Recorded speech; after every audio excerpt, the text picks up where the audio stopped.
जय श्री राम दोस्तों। श्री राम जी ने लक्ष्मण जी को भिक्षा लेने के लिए क्यों भेजा, सुनिए। सुबह मेघनाथ से लक्ष्मण का अंतिम युद्ध होने वाला था। वह मेघनाथ जो अब तक अजीवित था, जिसकी भुजाओं के बल पर रावण युद्ध कर रहा था,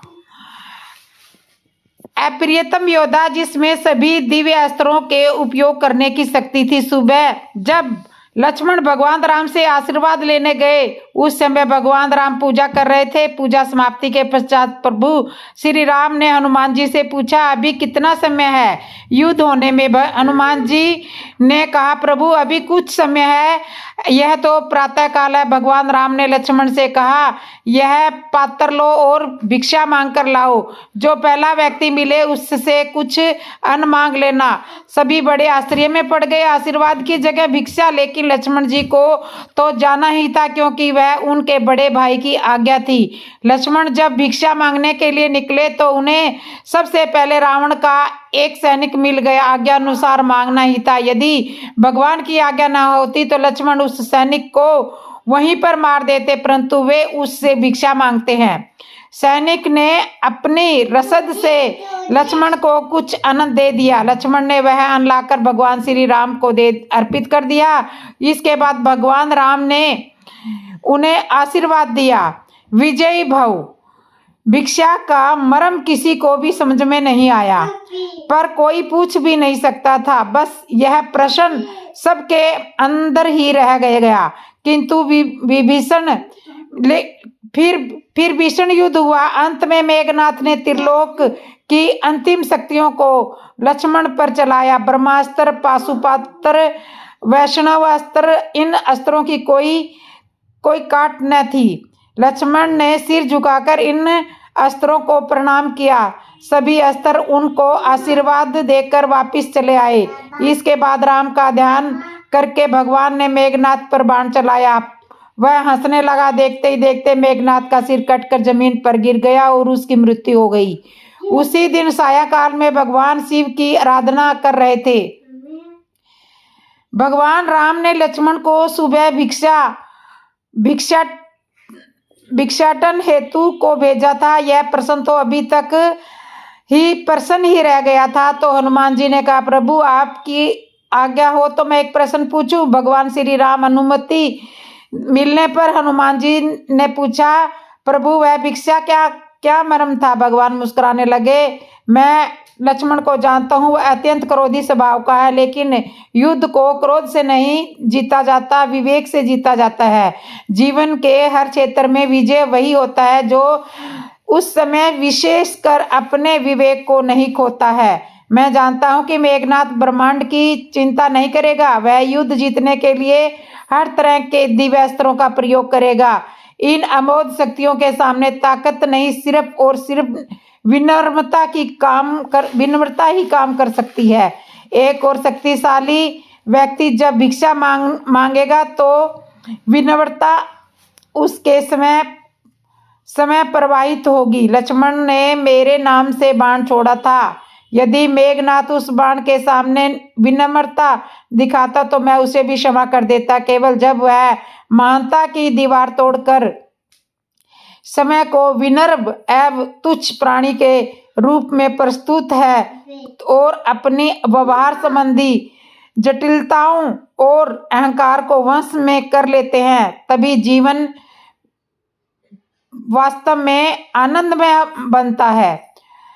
अहंकार को बदला कर हम संपूर्ण की कला में श्रेष्ठता हासिल कर सकते हैं। यदि आप में विनम्रता और सरलता के गुण है तो आप यह मान सकते हैं कि आपके पास वह सब कुछ है जो आपको चाहिए। तो इस तरह से श्री राम ने लक्ष्मण जी को भिक्षा मांगने के लिए भेजा था।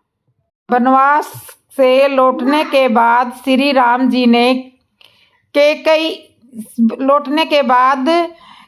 ने श्री राम से क्या मांगा? राम राज्य बहुत ही सुखपूर्वक चल रहा था। सब अपने अपने धर्म का पालन कर रहे थे, अपने अपने दायित्व का निर्वहन कर रहे थे। सभी के घरों में वेद पुराणों की सुंदर कथाएं होती थी। राम जी के चरित्र का गुणगान होता था। सबके ग्रह में शांति हो रही थी। बालक घरों में तोता मैना को पढ़ाते हैं तो कहो राम जी के कारण चारों ओर खुशहाली है, सब लोग सुखी है। केवल कैकेयी माता बड़ी उदास रहती है। एक दिन कैकेयी माता उदास मन से श्री राम जी के पास आई। भगवान श्री राम जी भगवान भोलेनाथ का पूजन कर रहे थे। भगवान शिव की पूजा में श्री राम जी मगन है। शिव जी के प्रति भक्ति भाव में मगन राम जी के नेत्रों में आंसू भरे हुए हैं। जब श्री राम जी को यह समाचार मिला कि माता कैकेयी आई है, राम जी ने पूजन करते हुए भगवान शिव को प्रणाम किया। शिव जी को प्रणाम करके अपने आसन से उठे, हाथों में जो पुष्प थे उन पुष्पों को कैकेयी माता के चरणों में रखते हुए माता को प्रणाम करके बोले, माता आपने क्यों कष्ट किया, मुझे बुला लिया होता। माता कैकेयी ने कहा, राम मैं तुमसे आज कुछ वरदान मांगने आई हूँ। वरदान का नाम सुनते ही सब लोग आश्चर्यचकित होकर कैकेयी माता की ओर देखने लगे। उनके मन में बड़ा भय उत्पन्न हो गया। कैकेयी माता आज फिर वरदान मांगने के लिए आई है, पता नहीं वरदान में क्या मांगेगी। हनुमान जी महाराज ने श्री राम जी से धीरे से कहा, प्रभु अब की बार माता कैकेयी को वरदान सोच समझ कर दीजिएगा। राम जी ने हनुमान जी को एक तरह से डांटते हुए कहा, चुप रहो, क्या कह रहे हो। हनुमान जी मौन हो गए। श्री राम जी ने कहा, माता कहो क्या आदेश है, मैं आपके हर एक आदेश का पालन करूंगा, आवश्यक प्रयास करूंगा, आदेश करो। माता कैकेयी ने कहा, राम अवध में सब और खुशहाली है, सब लोग बड़े प्रसन्न हैं। मुझे बस एक ही बात की प्रसन्नता है, मुझे इसी बात की बड़ी प्रसन्नता है, किंतु केवल दुख एक बात का है कि मेरा पुत्र भरत मुझसे बात नहीं करता है, ना मुझे कभी वो माँ कहता है। मुझे केवल इस बात का बहुत दुख है। मैं केवल इतना चाहती हूँ कि भरत मुझे एक बार माँ कह दे। मैं केवल इतना चाहती हूँ। श्री राम जी ने कैकेयी को आश्वासन दिया, माता मैं भरत से बात करूँगा, आप निश्चित रहो, और भरत आपसे आवश्यक माँ कहेंगे। श्री राम जी भगवान शिव का पूजन करने के पश्चात भरत जी के भवन में गए। यह समाचार भरत जी को मिला कि प्रभु श्री राम जी पधारे हैं, तो भरत जी दौड़कर आए, प्रभु के चरणों में बैठ गए, नेत्रों से जल से राम जी के चरणों को धोया और पूछा, भैया क्या बात है, मुझे आदेश कर दिया होता, मैं आपकी सेवा में उपस्थित हो जाता, आप मेरे पास आए, क्या कारण है। श्री राम जी ने कहा, भरत मांगने वाला देने वाले के पास चलकर आता है, उसे अपने पास बुलाता नहीं है। मैं तुम्हारे पास कुछ मांगने आया हूँ। भरत जी ने कहा, भैया सब कुछ तो आपका ही है, आदेश कीजिए, मैं आपके आदेश पर अपने प्राण तक न्यौछावर कर सकता हूँ, किंतु एक बात और है, मैं सब कुछ दे सकता हूँ, किंतु आप मुझे कैकेयी माता को माँ कहने का मत कहना। बस जो राम का नहीं वह किसी काम का नहीं। माता के कारण आपने जो वन में दुख सहे हैं, मैं आपके उन दुखों को भूल नहीं सकता। जब भरत जी ने यह कहा तो राम जी अपने आप मन में बड़े उदास हो गए कि अब मैं कैकेयी माता को क्या उत्तर दूंगा। तभी कैकेयी माता अचानक पीछे से आकर खड़े होकर कहने लगी, राम चिंता मत करो, संकोच मत करो, आज मैं बहुत प्रसन्न हूँ, भरत ने मुझे माँ कह दिया है। राम जी ने पूछा, माता भरत ने तुम्हें माँ कब कहा है। कैकेयी माता कहने लगी, अभी अभी तो भरत ने मुझे माँ कहा है कि मैं कैकेयी माता को माँ नहीं कहूँगा। भरत ने अभी मुझे माँ कहा तो है, बस यही तो मैं चाहती थी कि मैं आज बहुत प्रसन्न हूँ, अब मुझे कोई शिकायत नहीं है। गोस्वामी श्री तुलसीदास जी महाराज कहते हैं कि जिनको राम जी प्रिय नहीं है तो वह त्यागने योग्य है, चाहे वह आपका कितना ही परम स्नेही भक्त हो। भक्त प्रहलाद ने पिता का त्याग कर दिया, भक्त विभीषण ने भ्राता का त्याग कर दिया, भक्त भरत जी ने माता को भी कभी माता नहीं कहा। तो मित्रों, एक तरह से राम कथा हमारे जीवन में संबंधित है। हमारे जीवन के विकार कैसे समाप्त हो सकते हैं, हमारी इस मानव देही का सही उपयोग क्या है, कि हमारा कल्याण किस तरह से हो सकता है, यह कथा काकभूषुंडी जी गरुड़ जी को समझाते हैं। जिसमें राम कथा का सार नहीं, वो किसी का सार नहीं। जिसमें राम कथा का सारा रहस्य, सारा सार है। तो वनवास से लौटने के बाद कैकेयी ने राम से यही वरदान मांगा था। माता कैकेयी ने दशरथ से 2 वरदान कब और कहाँ मांगे और क्यों मांगे। राजा दशरथ से क्यों मांगे। राजा दशरथ ने कैकेयी को 2 वरदान कब दिए थे। वाल्मीकि रामायण के अनुसार पूर्व काल में जब देवासुर संग्राम चल रहा था, तब अयोध्या के दक्षिण दिशा में दंडकारण्य के अंदर वजयंत नाम का एक बहुत ही विख्यात नगर था। उस नगर में संबर नाम का एक बहुत प्रसिद्ध असुर रहता था। उसकी ध्वजा पर मछली का चिन्ह था। वह असुर बहुत मायावी था, देवता भी उसे पराजित नहीं कर सकते थे। वह असुर युद्ध योजना में भी बहुत चतुर था। एक बार उसने इंद्र के साथ युद्ध छेड़ दिया। वह असुर सारे दिन युद्ध करता था और रात को जब शत्रु सेना के लोग सो जाते थे, तब उस असुर के राक्षस उन लोगों को सोते हुए उठा ले जाते थे और मार डालते थे। उन्हीं दिनों देवराज इंद्र की सहायता के लिए राजा दशरथ अपनी सबसे प्रिय रानी कैकेयी के साथ असुर से युद्ध करने के लिए गए थे। कई दिनों तक युद्ध चलता रहा। एक दिन युद्ध में उस असुर ने अपने अस्त्र शस्त्रों का प्रयोग करते हुए राजा दशरथ के शरीर को बहुत ही निर्बल कर दिया था। राजा दशरथ मूर्छित से हो गए थे।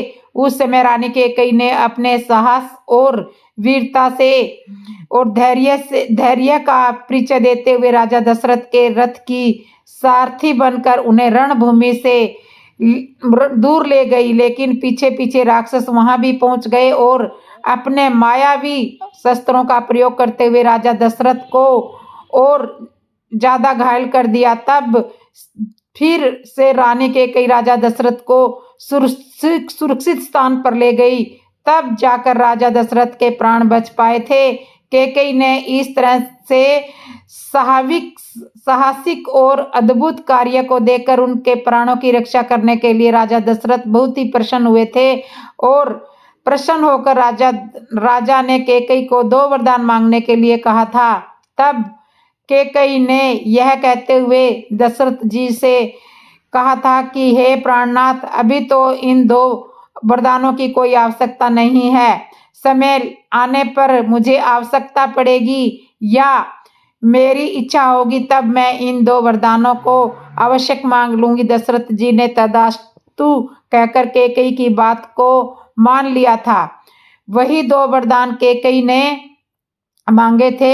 एक वर के द्वारा भरत का राज्याभिषेक और दूसरे के द्वारा श्री रामचंद्र जी को 14 वर्ष का वनवास। कैसे मिला हनुमान जी को राम कथा में रहने का वरदान। एक दिन हनुमान जी सीता जी की शरण में आए। नैनों में जल भरा हुआ था। बैठ गए शीश झुकाकर और सीता जी ने पूछा उनसे, कहो लाडले, क्या बात है, इस उदासी का क्या कारण है और इन नैनों में नीर क्यों भरा हुआ है। हनुमान जी बोले, मैया आपने मुझे कुछ वरदान दिए हैं, अजर अमर की पदवी दी है और बहुत सम्मान दिया है। अब मैं उन्हें लौटाने आया हूँ। मुझे अमर पद नहीं चाहिए, दूर रहूं मैं श्री चरणों से, ऐसा जीवन नहीं चाहिए। सीता जी मुस्कुराकर बोली, बेटा ये क्या बोल रहे हो, अमृत को तो देव भी तरसते हैं, तुम काहे को डोल रहे हो। इतने में श्री राम प्रभु वहां पर आ गए और बोले, क्या चर्चा चल रही है माँ बेटे में। तब सीता जी बोली, सुनो नाथ जी, ना जाने क्या हुआ हनुमान को, पदवी अजर अमर लौटाने आया है ये मुझको। राम जी बोले, क्यों बजरंगी, ये क्या लीला है नई रचाई, कौन भला छोड़ेगा अमृत की ये अमर कमाई। हनुमान जी रोकर बोले, आप साकेत पधार रहे हो, मुझे छोड़कर इस धरती से आप बैकुंठ सिधार रहे हो। आप बिना क्या मेरा जीवन अमृत का विष पीना होगा? तड़प तड़प कर विरह अग्नि में जीना भी कोई जीना होगा। हनुमान जी बोले, प्रभु अब आप ही बताओ, आपके बिना मैं यहाँ कैसे रह सकता हूँ, कैसे मैं यहाँ पर रहूंगा? तब इस पर प्रभु श्री राम बोले, हनुमान, सीता का यह वरदान सिर्फ आपके लिए ही नहीं है, बल्कि यह तो संसार भर के कल्याण के लिए है। तुम यहाँ रहोगे और संसार का कल्याण करोगे, यह सबके लिए है। मांगो वरदान हनुमान, वरदान मांगो। इस पर श्री हनुमान जी बोले, जहाँ जहाँ आपकी कथा हो, आपका नाम हो, वहाँ वहाँ पर मैं उपस्थित होकर हमेशा आनंद लिया कर सकूंगा। आप मुझे ये वरदान दो। सीता जी बोली, दे दो प्रभु, दे दो। तब भगवान श्री राम ने हंसकर कहा, तुम नहीं जानती सीता ये क्या मांग रहा है। यह अनगिनत शरीर मांग रहा है, जितनी जगह मेरा पाठ होगा उतने शरीर मांग रहा है। तब सीता जी बोली, तो दे दो, फिर क्या हुआ, आपका लाडला है। तब इस पर प्रभु श्री राम बोले, तुम्हारी इच्छा पूर्ण होगी, वहां विराजोगे बजरंगी, जहां हमारी चर्चा होगी। कथा जहां पर राम की होगी, वहां ये राम दुलारा होगा। जहां हमारा चिंतन होगा, वहां पे जिक्र तुम्हारा होगा। कलयुग में मुझसे भी ज्यादा पूजा हो हनुमान तुम्हारी। जो कोई तुम्हारी शरण में आए, भक्ति उसको मिले हमारी। हरे हर मंदिर की शोभा बनकर, मेरे हर मंदिर की शोभा बनकर आप विराजोगे। मेरे नाम का सुमिरन करके सुध बुध खोलकर नाचोगे। नाच उठे ये सुन बजरंगी, चरण नैन शीस नवाया। दुख हरता सुख करता, प्रभु का प्यारा नाम ये गाया। तो इस तरह से हनुमान जी को राम कथा में रहने का वरदान मिला था। मथुरा की वजह से क्यों भोगना पड़ा श्री राम को वनवास? मथुरा के पुनर्जन्म का रहस्य सुनिए। वाल्मीकि रामायण में हर एक पात्र के बारे में बहुत कुछ विशेष जानने को मिलता है। वही वाल्मीकि रामायण से प्रेरित अन्य देशों में जो रामायण ग्रंथ निर्मित है, उनमें श्री रामायण से जुड़े कई पात्रों के बारे में ऐसी बातें वर्णित है जो न कभी इससे पहले सुनी होगी, न इसके बारे में किसी को पता होगा। ऐसा ही एक पात्र है मंथरा का। मंथरा को श्री राम ने वनवास का मुख्य कारण माना जाता है। ऐसी मान्यता है कि अगर मंथरा माता कैकेयी को अपनी बातों से न उलझाती तो वह कभी भी राजा दशरथ से श्री राम जी के वनवास की मांग नहीं करती। मंथरा की वजह से ही क्यों भोगना पड़ा था श्री राम जी को वनवास? वाल्मीकि कृत रामायण में मंथरा की बहुत ही महत्वपूर्ण भूमिका बताई गई है। उसी के कारण प्रभु श्री राम को 14 वर्ष के लिए वनवास भोगना पड़ा था। मंथरा और रानी कैकेयी किस देश की थी? आइए जानते हैं कि आखिर वह मंथरा कौन थी। कैकेयी नरेश अश्वपति सम्राट की पुत्री कैकेयी राजा दशरथ की तीसरे नंबर की पत्नी थी। बहुत ही सुंदर होने के कारण साथ ही वीरांगना भी थी सबतः, इसलिए वह राजा दशरथ को प्रिय थी। कहते हैं कि विवाह के समय कैकेयी की दासी मंथरा भी उसके साथ आ गई थी। एक कथा के अनुसार कैकेयी देश के राजा अश्वपति का एक भाई था जिसका नाम वृहदक्ष था। उसकी विशाल नैनों वाली एक बेटी थी जिसका नाम रेखा था। वह बचपन से ही कैकेयी की अच्छी सहेली थी। वह राजकन्या थी और बुद्धिमती भी थी, परंतु बाल्यावस्था में उसे एक बीमारी हुई। उस बीमारी से उसका पूरा शरीर पसीने से तर हो जाता था, जिसके कारण उसे बड़ी जोर से प्यास लगती थी। एक दिन प्यास से अत्यंत व्याकुल होकर उसने इलायची, मिश्री और चंदन से बनी शरबत को पी लिया। उस शरबत के पीते ही उसके शरीर के सभी अंगों ने काम करना बंद कर दिया था। उसके बाद ही उसके पिता ने प्रसिद्ध चिकित्सकों से अपनी लाडली बेटी को चिकित्सा करवाई। चिकित्सा से तो वह बच गई, लेकिन उसकी रीढ़ की हड्डी सदा के लिए टेढ़ी हो गई। इस कारण से उसका नाम मंथरा पड़ गया। उसके इस सांसारिक दुर्गुण के कारण वह आजीवन अविवाहित रही। जब कैकेयी का विवाह हो गया और वह अपने पिता की अनुमति से कैकेयी की अंगरक्षिका बनकर उसके राजमहल में रहने लगी। एक अन्य कथा में लोमस ऋषि के अनुसार मंथरा का पुनर्जन्म में प्रहलाद के पुत्र विलोचन की कन्या थी, जो मंथरा रामायण काल में राम को वनवास देने के लिए उत्तरदायी थी। वास्तव में यह मंथरा पूर्व जन्म में कौन थी? लोमस ऋषि के अनुसार मंथरा भक्त प्रहलाद के पुत्र विलोचन की पुत्री थी। जब एक बार विलोचन भक्त और देवताओं के बीच में युद्ध हुआ था तो विलोचन ने देवताओं पर विजय प्राप्त की थी, लेकिन कुछ ही समय बाद देवताओं ने एक षड्यंत्र रचा और ब्राह्मण स्वरूप धरकर विलोचन से भिक्षा में उसकी आयु ही मांग ली थी। इस प्रकार विलोचन की मृत्यु के बाद सभी दैत्य यहाँ वहाँ भाग रहे थे और उनका कोई सरदार भी नहीं था।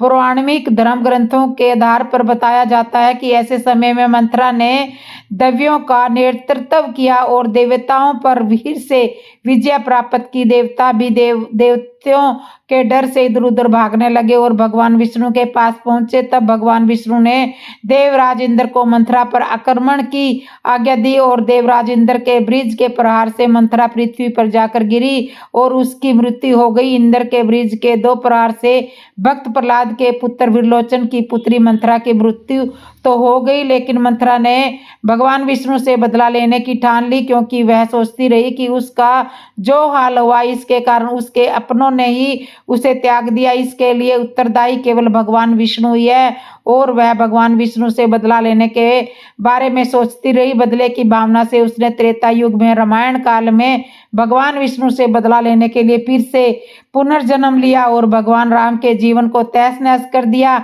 लोमस ऋषि के द्वारा बताया जाता है कि जो कुबड़ी मंथरा थी वह श्री कृष्ण के द्वापर युग में कुब्जा के नाम से भी जानी जाती थी। वाल्मीकि रामायण में उसे इंद्र द्वारा भेजी गई अप्सरा माना है, जो भगवान को वनवास दिलाने आई थी। जब माता कैकेयी का विवाह राजा दशरथ से हुआ तब मंथरा उनके साथ अयोध्या आ गई थी। वह कैकेयी के पुत्र भरत से बहुत प्रेम करती थी, लेकिन राम से वह बहुत ईर्ष्या करती थी। इसी ईर्ष्या के कारण उन्होंने कुटिलता से श्री राम जी को वनवास भेज दिया था। असल में मंथरा एक दिव्य कन्या थी।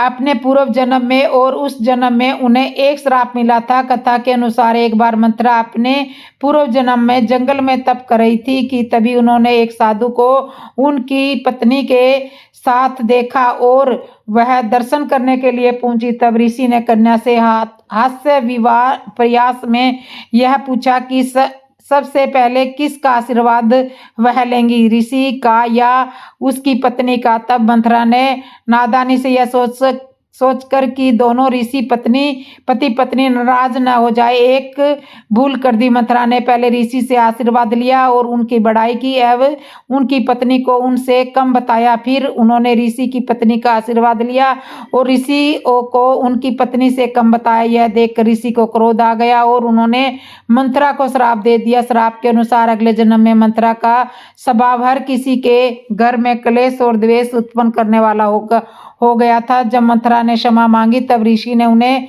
विष्णु अवतार के समय रघुकुल में होने का वरदान और राम कार्य में निर्मित बनने का अवसर मिला। मंथरा का चरित्र ऐसी महिला का था जिसे राम को वनवास दिलाने की महत्वपूर्ण भूमिका के लिए जिम्मेदार माना जाता था, लेकिन पृथ्वी पर मंथरा का जन्म जिस उद्देश्य से हुआ था वह बहुत ही गहरा था। धरती में राक्षसों का संहार करने में मंथरा की महत्वपूर्ण भूमिका थी। मंथरा कथा महाराज दशरथ ने जब चैत मास में अपने ज्येष्ठ पुत्र राम के राज्याभिषेक की बात कही तो देव प्रेरित कुबड़ी मंथरा ने आकर कैकेयी को यह समाचार सुनाया था। यह सुनकर कैकेयी आनंद में डूब गई और इस समाचार से खुशी से मंथरा को एक गहना भी भेंट किया था। मंथरा ने यह गहना फेंक कर कैकेयी को बहुत कुछ उल्टा सीधा समझाया, लेकिन कैकेयी मंथरा की बात को नहीं मानकर कहती है कि यह तो रघुकुल की रीत है कि ज्येष्ठ पुत्र ही राज्य संभालता है और मैं कैसे अपने पुत्र के बारे में सोचूं, राम तो सभी के प्रिय हैं। तब मंथरा ने के बकाने पर कैकेयी को अपने 2 वरदानों की याद आई और कैकेयी के मन में कपट समा गया। दरअसल एक बार राजा दशरथ ने देवासुर संग्राम में इंद्र के कहने पर भाग लिया था। इस युद्ध में उनकी पत्नी कैकेयी ने उनका साथ दिया था। युद्ध में दशरथ अचेत हो गए थे। राजा के अचेत होने पर कैकेयी ने उन्हें बचाकर रण क्षेत्र से बाहर लेकर आई थी। अतः प्रसन्न होकर दशरथ ने 2 वरदान देने का वादा किया था। तब कैकेयी ने कहा था कि वक्त आने पर वह मांग लेगी। बाद में मंथरा के कान भरने पर कैकेयी ने मंथरा के कहने पर कोप भवन में जाकर राजा दशरथ को अपने 2 वरदानों की याद दिलाई तथा राजा ने कहा कि मांग लो वरदान। तब कैकेयी ने अपने वरदान के रूप में राम का वनवास और भरत के लिए राज्य मांग लिया था। यह वरदान सुनकर राजा दशरथ भीतर तक टूट गए थे। तो इस तरह से मंथरा की वजह से ही राम को वनवास भोगना पड़ा था। लव कुश का जन्म कैसे हुआ था? कुश का जन्म कैसे हुआ था? श्री राम और सीता लव कुश का जन्म रामायण के कथा के अनुसार वनवास से वापस अयोध्या आने के बाद श्री राम और सीता जी को पहली बार पता चला कि वे माता पिता बनने वाले हैं। सीता जी के गर्भवती होने की सूचना मिलने पर पूरे महल में खुशियों का माहौल फैल जाता है। श्री राम जी के साथ साथ परिवार के सभी लोग अत्यंत प्रसन्न थे, लेकिन यह खुशियां बहुत देर तक नहीं टिकी। जब यह बात प्रजा तक पहुंची तो लोग सीता जी को शक की नजरों से देखने लगे। जल्दी ही यह बात सबको पता चल गई कि सीता जी ने अपने पति से दूर लंका में रहकर आई है और यह सब जानते हुए भी श्री राम ने उन्हें अपना लिया है। लंबे समय तक रावण की लंका में रहने के बावजूद भी सीता जी को अयोध्या के महल में सुखी थी और यह बात वहां की स्त्रियों को चुभने लगी। अयोध्या की सभी पत्नियां राम का उदाहरण देकर अपने पति का विरोध करने लगी। जब यह बात श्री राम तक पहुंची तो सीता जी ने समय ही अयोध्या छोड़कर चले जाने का फैसला कर लिया था। समय लक्ष्मण उन्हें जंगल तक छोड़कर आए जहां महर्षि वाल्मीकि उन्हें आकर ले गए। इस समय सीता जी गर्भवती थी। यह ऐसा समय था जब श्री राम जी की उन्हें सबसे अधिक आवश्यकता थी, लेकिन प्रजा का सुख देखते हुए उन्होंने महर्षि वाल्मीकि के आश्रम में एक आम सन्यासिनी की तरह रहने का निर्णय कर लिया था। महर्षि वाल्मीकि ने सीता जी को अयोध्या की सभी बातें भुलाकर एक सामान्य जीवन व्यतीत करने की सलाह दी। कुछ महीने गुजरने के बाद आखिर वह समय आ ही गया था जब सीता जी एक संतान को जन्म देने वाली थी। इस बीच ना अयोध्या के साथ किसी प्रकार का कोई संपर्क साधने का प्रयास किया गया और ना ही वहां से कोई वाल्मीकि आश्रम में कोई संदेश आया। कहा जाता है कि सीता जी के अयोध्या छोड़ देने के बाद श्री राम अंदर से बहुत दुखी रहने लगे थे। उन्होंने अपना राज्य अच्छे से संभाला, लेकिन सीता जी की याद ने उनका पीछा नहीं छोड़ती थी। उन्होंने अपना पूरा जीवन प्रजा को समर्पित कर दिया था। सीता जी की याद में श्री राम जी भूमि पर ही सोते थे। कुछ दिन बीतने के बाद वाल्मीकि आश्रम में नन्हे बच्चे की किलकारियां गूंज उठी। सीता जी ने एक सुंदर बालक को जन्म दिया था। जिस पुत्र को सीता जी ने जन्म दिया था उसका नाम लव रखा गया था। लव के जन्म के बाद सीता जी का अधिकतम समय उसके लालन पालन में ही गुजरता था। एक दिन सीता जी कुछ आवश्यक लकड़ियां लाने के लिए आश्रम के पास स्थित जंगल में जा रही थी, लेकिन उन्हें यह चिंता थी कि लव को कैसे साथ लेकर जाए। निकलते हुए उन्होंने वाल्मीकि जी से लव का ध्यान रखने के लिए कहा। सिर हिलाते हुए जवाब में हाँ कह कर महर्षि वाल्मीकि जी ने लव को उनके पास रखने को कह दिया। लेकिन जैसे ही सीता जी कुछ आगे बढ़ी तो उन्होंने देखा कि वाल्मीकि जी अपने कार्य में इतने व्यस्त हैं कि लव की ओर देख भी नहीं रहे हैं। सीता जी ने लव को साथ ही ले जाने का निर्णय कर लिया, लेकिन जब उन्होंने लव को उठाया तो महर्षि वाल्मीकि ने यह दृश्य नहीं देखा।